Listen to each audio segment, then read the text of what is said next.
There was an article written recently talking about the 5 worst things passengers can do when taking an Uber or a Lyft. And I'm going to be honest and review them and give you the exact details if I agree with it or disagree. Number 1 is rude passengers. I'm going to be honest, maybe an unpopular opinion among drivers.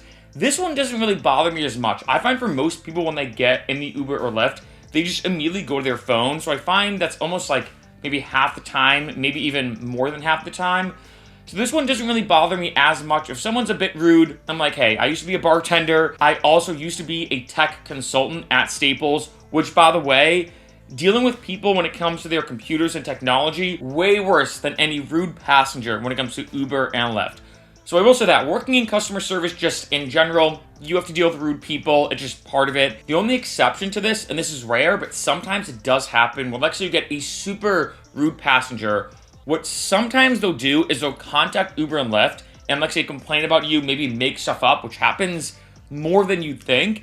And then what Uber and Lyft will do is they'll deactivate your account, do some research, and then sometimes reactivate your account.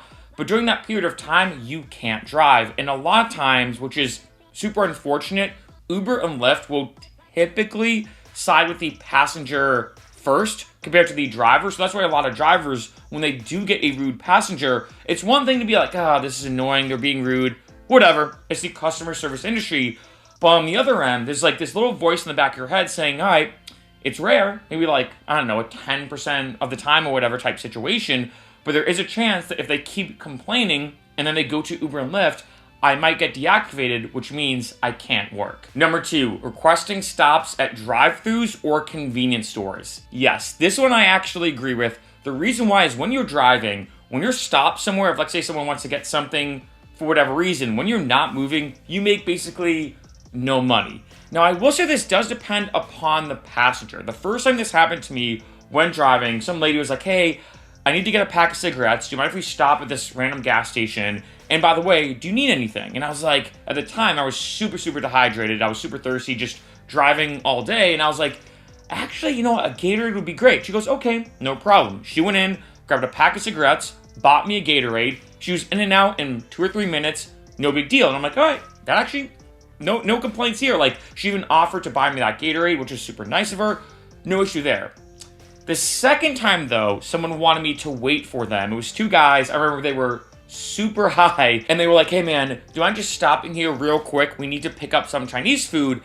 And I thought they meant like, oh, they ordered it ahead of time. They just have to go in, grab it, and come out. No, I pulled up, they went inside, and I waited there for a good 10 to 15 minutes being like, what are they doing? Turns out they did not order it in advance. Again, it could have been a miscommunication, I will say that. But they went in and they just ordered it, waited, and then they came out in about 10 or 15 minutes. And what's annoying is in that, like, say, 10 or 15 minutes of time, I could have been doing a lot more rides. Like, say, it was a Friday night as well, so the surges were high. So I really missed out on 10 or 15 minutes of potential work and potentially better paying rides. Number 3, not tipping. This, again, is definitely going to be a super unpopular opinion among drivers. This doesn't bother me as much, and I'll tell you why. I first started driving at the end of 2014, and back in the day, and I'm not making this up, Uber and Lyft, but more Uber, was very aggressive for you to say, as the driver, we do not accept tips. Their big thing is they want to be a cashless transaction. So there wasn't any weird exchange of money or, like, say, someone swiping their card. No, all the kind of transactional stuff in terms of that ride was supposed to happen behind the scenes. So what Uber would say, and I'm not joking, when I had to do my like driver onboarding process, they said, and again, this is back in 2014, 2015, they said, look, we do not accept tips. If someone offers to tip you or asks if they should tip you, you have to say no. If they ask you a second time, you have to say, no, I'm sorry, we do not accept tips. If they ask you a third time saying, well, look, I really want to tip you, etc., then you politely say, okay, you know what? You don't have to tip, but if you do want to tip me, I do appreciate that. So they had you refuse a tip 2 times in a row, and then on the third time, then you could accept it. So as you can imagine, this kind of created a unique climate, and even Uber would contact passengers and say, hey, just letting you know, don't tip your driver. We do not accept tips when it comes to rideshare drivers. So I feel like this kind of created that culture or this kind of mindset for a lot of people saying, oh, well, you just don't tip your rideshare drivers for whatever reason. Uber and Lyft both went out of their way to tell passengers and drivers tips are not a thing that happen in the ride-sharing community. Now that's changed. So now after every ride, a passenger will see not only a option to give you a rating, but then also a tip option. So it has gotten a lot better. I feel like tips are definitely getting a lot more common. But for me, maybe this is kind of like an old school mentality. But for me, if someone doesn't tip, I'm like, you know what though? I kind of get it because back in the day, I never really expected tips because I wasn't supposed to expect a tip. So for me, it doesn't really bother me as much, but I can understand for some newer drivers why it's super annoying. Number 4, arriving late. This one I feel mixed about, I'm gonna be honest. It is super annoying where you pull up to someone's place, you're like, hey, I'm here, and they're like, all right, we'll be out in a minute. And then a minute turns to 5 minutes, and in case you didn't know, an Uber driver and Lyft driver can cancel after a certain period of time. But then it becomes this weird thing where you're like, well, I do feel morally bad because I just talked to them on the phone. They said they'd be out in a minute.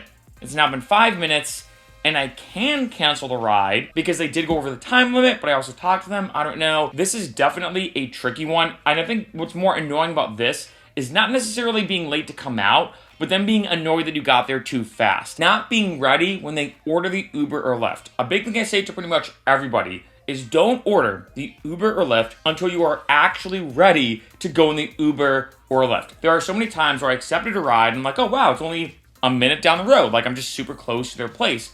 I'll pull up, call them saying, hey, I'm outside. And they're like, wait, you're outside already? Like we still have to get ready. Like we're not gonna be ready for another 10 minutes. I'm like, well, just letting you know, once you order the Uber or Lyft, they try to find you pretty much the closest driver. Typically, they try to find you the closest driver. So yeah, I'm already here. And then they're like, all right, well, do you mind just waiting 10 minutes?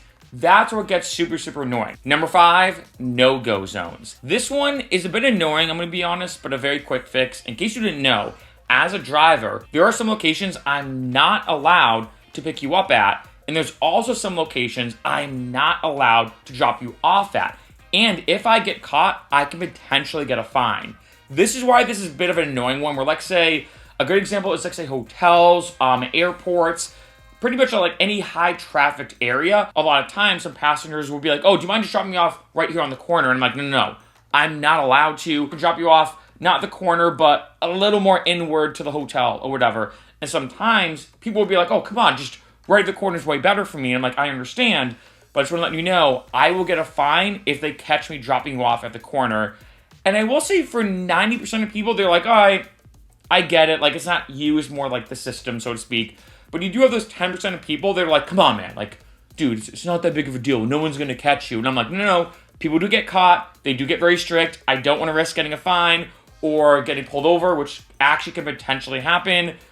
I'm not risking it. No way. But with that being said, these don't even touch my personal biggest pet peeves as an Uber and Lyft driver. So now I'm going to tell you for me personally, the 3 worst things passengers can do. Number 1, drink in the car. This is such an annoying one. As you can imagine, typically on Friday and Saturday nights. And the reason why is if, let's say I get a rude passenger, that's annoying, but I drop them off, I pick up somebody new. If, let's say I get somebody who's 5 minutes late to get in the car, whatever, it's annoying, maybe I make a bit less money, but not the end of the world. However, if somebody's drinking in the car and somehow a cop sees I get pulled over, guess who gets in trouble? Me.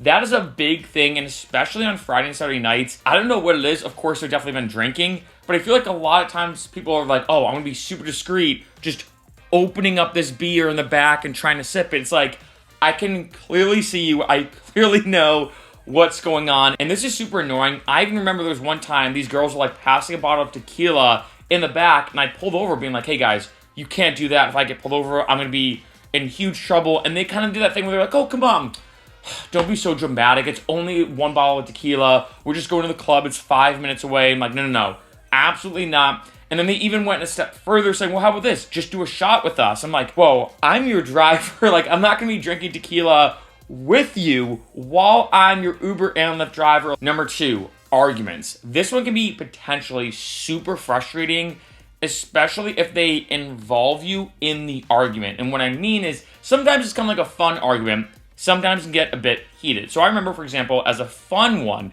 these two guys were arguing, which is actually kind of an interesting story, and this is true. I guess some girl wrote like a sexual, erotic novel or whatever about Gronkowski, or Gronk, the former tight end for the Patriots and Buccaneers. And they were arguing, saying, should Gronk get royalties from that book because he didn't know it was being written? Should he get royalties from that book because he was in it?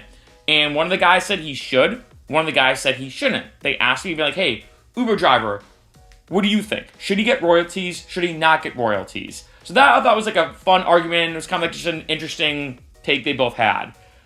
On the other end, though, there was another time I was driving, like say on a Friday night, just to give an example. On the flip side, it was 4 guys. 2 of them wanted to stop and get pizza. The other 2 did not. They just wanted to go home. This was late on Friday night, like 1 or 2 a.m.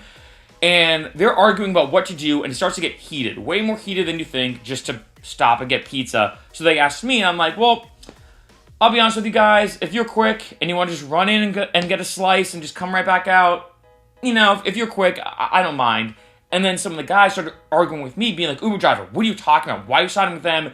And they started to get borderline aggressive with me just because I said, well, if you're quick to get pizza, I don't mind. And those can happen more than you think, where they try to involve you in like some weird thing that they're trying to do. Just super annoying, because now I'm like stuck in the middle. I'm with them and I'm like, great. And I'm stuck with these drunk people who are arguing, who are getting a bit aggro about some stupid thing. Just super annoying. And number 3, by far my biggest pet peeve as a driver compared to any of these on this entire list, and that is having too many people in the car. Now, in case you didn't know, for a regular Uber or Lyft, you could have maximum 4 people. Obviously, I'm the driver, then you have someone in shotgun, 3 in back. And back in the day, in case you didn't know, when you ordered an Uber or Lyft, you didn't know what car you were going to get. So let's say if you had 5 people with you, you had 1 extra, or you might get a sedan, you might get a van, and you really don't know what you're going to get. So back in the day, I thought it was more kind of acceptable or understandable if I pulled up and someone said, hey, we have 5 people, could you have 4 squeeze in the back? I still said no, but I wasn't as frustrated because I'm like, you know what? I get it. Like, you don't know what car you're going to get. Now, however, you can easily and quickly order an Uber or Lyft XL, where you get a bigger car meant for more people. And although the cost of an Uber XL or Lyft XL is more than a regular Uber or Lyft, if you're splitting that extra cost with, like, say 5 or 6 people, it's really not that bad at all. I remember one time I was driving and 6 people pulled up, and I'm like, whoa, what are you guys doing? They're like, oh, come on, can we just squeeze in? And I'm like, no, there's a cop right there. I'm like, I'm not gonna do this. I'm like, no, trust me. You're like, we'll just, we'll have someone sit in shotgun, someone sitting on top of their lap, 3 of us were going back, and then 1 of us would sit on their lap. And they were trying to squeeze in 6 people, which is meant to be for only 4 people. And I said to them, like, guys, like, I'm sorry, I can't do this. Like, why not just order an Uber XL or Lyft XL? And they're like, well, it's $10 more. And I'm like, for $10 more, split between 6 people, that's what, like $1, and like, I think it's like $1.67 extra a person? I mean, like, come on.